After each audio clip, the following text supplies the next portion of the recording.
avant de voir la bourse fonctionner à plein et à 100%. L'eurodoll est à 1,2438. BFM Business, intégral placement, idée de placement. Avec José Fernandez pour l'UFF. Bonjour José. Bonjour. Ça tangue ou ça a tangué en bourse ces derniers temps et inévitablement nos auditeurs, nos téléspectateurs ont envie d'être rassurés et de se dire tiens, si pour diversifier un peu nos placements on allait voir vers du gros, du dur, du lourd, du concret, bref des biens tangibles, des actifs tangibles. De quoi il s'agit exactement quand on parle d'actifs tangibles ? Alors vous venez de le dire, hein, l'actif tangible, c'est par nature un bien physique. C'est quelque chose qu'on peut toucher, c'est quelque chose de concret, c'est quelque chose qui rassure. Et ce n'est pas un titre financier qui monte et qui baisse comme on le voit ce matin et qui baissera peut-être encore. Mais ces actifs tangibles baissent et montent quand même. Absolument, mais selon un cycle qui est totalement différent du cycle des marchés financiers et qui correspond à des critères qui leur sont spécifiques.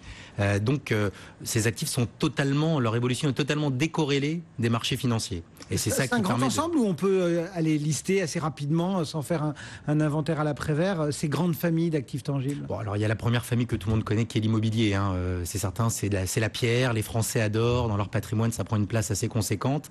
Mais il y a différentes façons d'avoir de l'immobilier. On peut l'avoir en tant que propriétaire bailleur pour toucher des loyers. On peut aussi investir dans des hôtels pour obtenir des revenus de l'exploitation des hôtels. On peut investir en démembrement, c'est-à-dire prendre la nue propriété, etc. Donc il y a différentes façons. Ça, c'est ce qu'il y a de plus connu. Les Français adorent la pierre. Bon. Il y a aussi des actifs tangibles comme les bois et forêts, par exemple, un peu plus méconnus mais qui commencent à se démocratiser.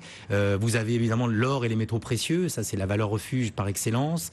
On peut aussi investir dans des containers, oui, des containers ou des wagons. On peut aussi investir dans des œuvres d'art, dans des voitures de collection. Enfin, il y a beaucoup de familles d'actifs tangibles possibles. Quel est aujourd'hui l'intérêt ? Parce qu'on commençait en évoquant le cycle, donc c'est toute une question de cycle finalement entre actifs financiers moins tangibles et ces actifs plus lourds que vous nous présentiez ? Alors c'est souvent une question de cycle, c'est aussi une question de rareté parfois. Quand vous investissez dans des bois et forêts, il faut savoir qu'environ 1% seulement des massifs forestiers français est négocié chaque année. Donc vous voyez que c'est un bien qui est assez rare et la rareté souvent est chère.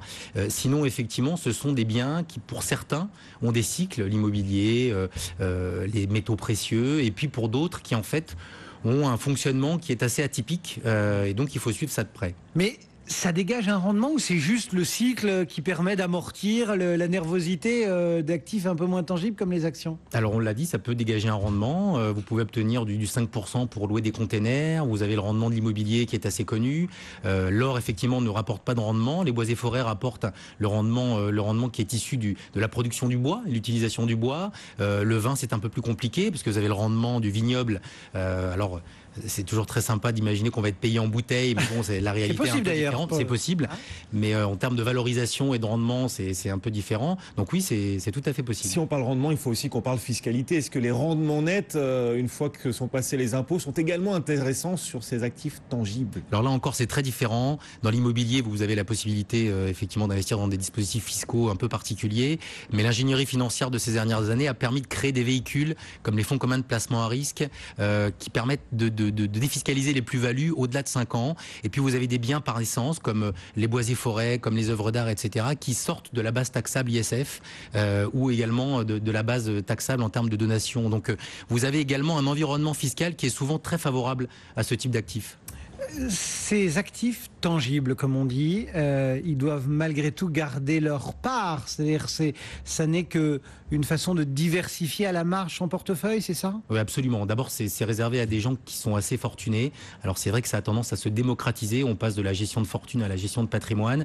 Enfin, avant d'aller aux actifs tangibles, on a toute une panoplie d'outils pour diversifier son patrimoine. Ce qui fait que lorsqu'on a effectivement déjà bien diversifié sur toutes les classes d'actifs, les enveloppes fiscales, on peut aller regarder un petit peu ce qui se passe sur des choses un peu atypiques. Mais rarement plus de 5% de son patrimoine c'est ce qui est plutôt conseillé. Vous nous dites, on est passé de la gestion de fortune à la gestion de patrimoine, c'est-à-dire qu'aujourd'hui, on a une palette d'outils plus diversifiée pour pouvoir s'intéresser à ces actifs tangibles. Absolument. Par quel biais on peut rentrer dans de la forêt, dans du vin, dans des conteneurs? On peut rentrer dans des groupements forestiers aujourd'hui à partir de 5 000 €, alors que précédemment, on ne pouvait y accéder qu'au-delà de 100 000 ou 200 000 €. Vous pouvez avoir accès à des entreprises qui investissent dans des containers ou des wagons aujourd'hui pour une part à 5 000 € dans le cadre de FCPR.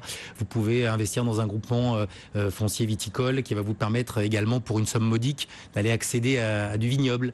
Donc tout ça s'est démocratisé, et puis effectivement les véhicules ont été développés pour que les investisseurs particuliers puissent y accéder plus facilement. On parle d'actifs tangibles, les frais sont tangibles également ou... Ça dépend également. Ouais. Effectivement, il y a des frais. Si vous rentrez dans des enveloppes fiscales, ou vous rentrez dans des produits financiers qui sont structurés pour loger ces actifs tangibles, eh ben vous aurez souvent des droits d'entrée et puis des frais de gestion, parce que il faut quand même gérer ce patrimoine, même s'il est tangible. On a vu, notamment au moment d'actionnariat, il y a quelques semaines au sens large, que les épargnants avaient envie de fait maison. Ils avaient envie de constituer même leur portefeuille, de comprendre là où ils mettaient leur argent. On peut le faire assez facilement avec tous les courtiers en ligne, etc. On a un accès direct au marché. Pour ces actifs tangibles, on est obligé de choisir un partenaire, non? Oui, alors absolument, parce que d'abord c'est une matière par essence qui est assez peu développée, donc vous avez peu d'informations et puis vous avez peu d'intervenants. Donc il ne faut pas se rater. Il faut vraiment le demander à son gestionnaire de patrimoine. Il faut se renseigner sur l'historique des sociétés, sur la façon qu'elles ont de travailler, sur la nature de l'investissement qui va être le nôtre, un peu comme pour n'importe quel placement, mais encore plus sur les actifs tangibles. Il faut vraiment être très très très vigilant sur ce en quoi on investit. Eh bien voilà, les actifs tangibles pour diversifier à la marge, hein, enfin, dans des proportions raisonnables. Votre patrimoine en ces périodes de vent un petit peu difficiles sur les marchés. Merci beaucoup, José Fernandez, pour l'offre financière de l'UFF. Oui, les marchés qui peinent à rebondir. Certes, on progresse un peu aujourd'hui à Paris, mais c'est pas cher payé comparé à la chute de la semaine dernière. On gagne à peine 0,6% en ce moment sur le CAC 40. Alors justement, comment trader, comment négocier cette séance boursière après avoir subi la plus forte baisse hebdomadaire depuis 2011? Faut-il repasser forcément à l'achat? On va poser la question dans un instant à nos deux traders. Ce sera le match des traders sur BFM Business juste après le journal. A tout de suite. BFM Business, Intégral Placement.